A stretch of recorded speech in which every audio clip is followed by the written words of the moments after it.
अस्सलामुअलैकुम। आज की वीडियो में मैं आपको बताने जा रहा हूँ कि ये पठान लफ्ज़ कैसे बना, कहाँ से आया है ये लफ्ज़।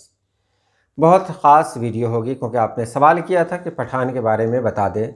इसी तरह अगली वीडियो में इंशाअल्लाह मैं ख़ान के बारे में भी बताऊँगा कि वो लफ्ज़ कैसे बना है। अभी पठान के बारे में हम लोग जान लेते हैं। तो चलिए हम वीडियो शुरू करते हैं।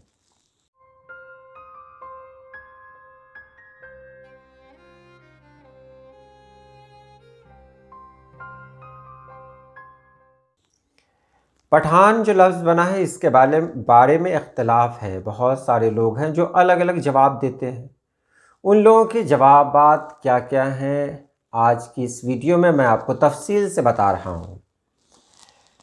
अब ये जान लें कि हिंदुस्तान वाले यानी भारत वाले उन्हें पठान कहते हैं, पाकिस्तानी भी उन्हें पठान कहते हैं, लेकिन पठान के साथ उन्हें पश्तून भी कहते हैं, जबकि ईरानी लोग उन्हें अफ़गान कहते हैं। ये लफ्ज़ पठान कहाँ से निकला है? तो एक जगह ये कहा गया है कि ये लफ्ज़ पठान भारत के एक शहर पटना से मिलकर बना है, पटना। और इसीलिए मुझे ये अच्छा लगा क्योंकि पटना मेरे करीब का शहर है और अपने शहर से तो लगाव बहरहाल होता ही है।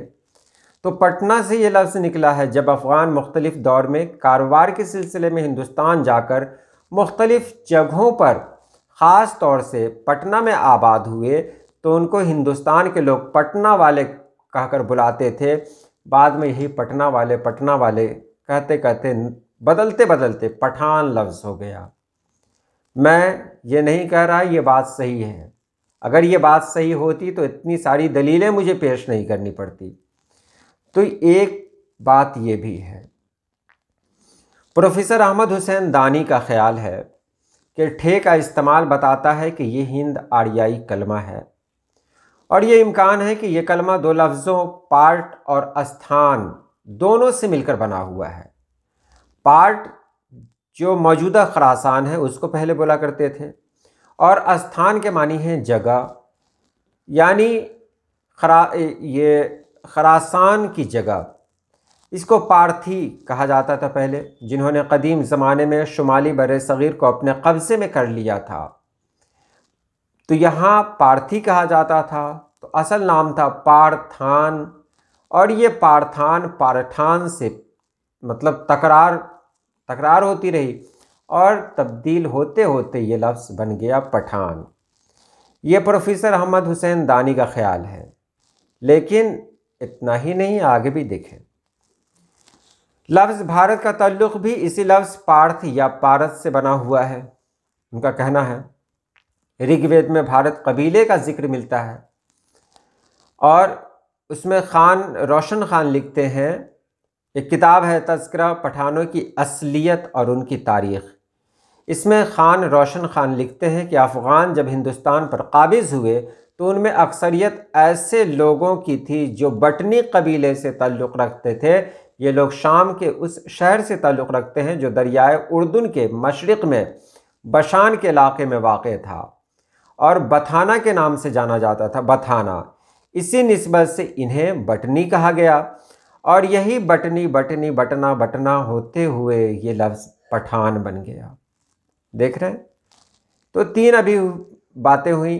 चौथी बात है, चौथी दलील जो इसके बारे में दी जा रही है वो ये है, एक रवायत है, लेकिन मैं बता दूं कि इसका सबूत किसी भी किताब में नहीं है, किसी हदीस में नहीं है, यानी इसका कोई सबूत इस्लामी तारीख़ और हदीस की किताबों से नहीं मिल सका है।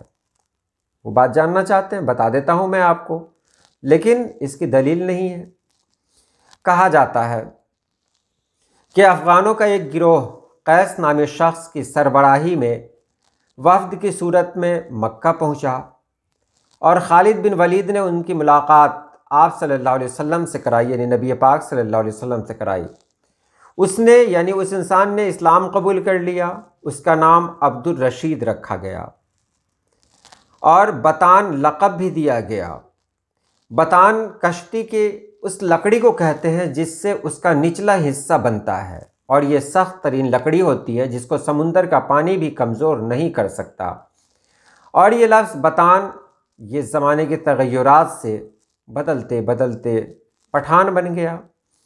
आगे क्या कहा गया है कि उनकी नस्ल इस्लाम पर इस कदर मजबूती से कारबंद हुई कि वो जहाँ भी गई, ये नस्ल जहाँ भी गई अपनी एक ख़ास पहचान रखी। और वही नस्ल जो अब्दुल रशीद की नस्ल है, उनकी नस्ल को पठान कहा जाता है। तो ये पठान के बारे में बातें हुई, लेकिन मैं आपसे कह रहा हूँ कि इसमें कोई भी ऐसी बात नहीं है जिस पर सभी लोग मुत्तफ़िक़ हो सकें। इसलिए ये कहना मुश्किल है कि ये लफ्ज़ बना कैसे। बहुत सारे लोग हैं जिन्होंने अपनी अपनी राय दी है। बहरहाल मुझे जो कहना था मैंने कह दिया। कमेंट में आप लिखते हैं, नई नई बातें मालूम होती हैं, तो आपसे गुजारिश है कि कमेंट में ज़रूर कुछ लिखें। आज के लिए इतना ही। अल्लाह पाक आप सभी लोगों को खुश रखे, आबाद रखे। अल्लाह हाफिज़।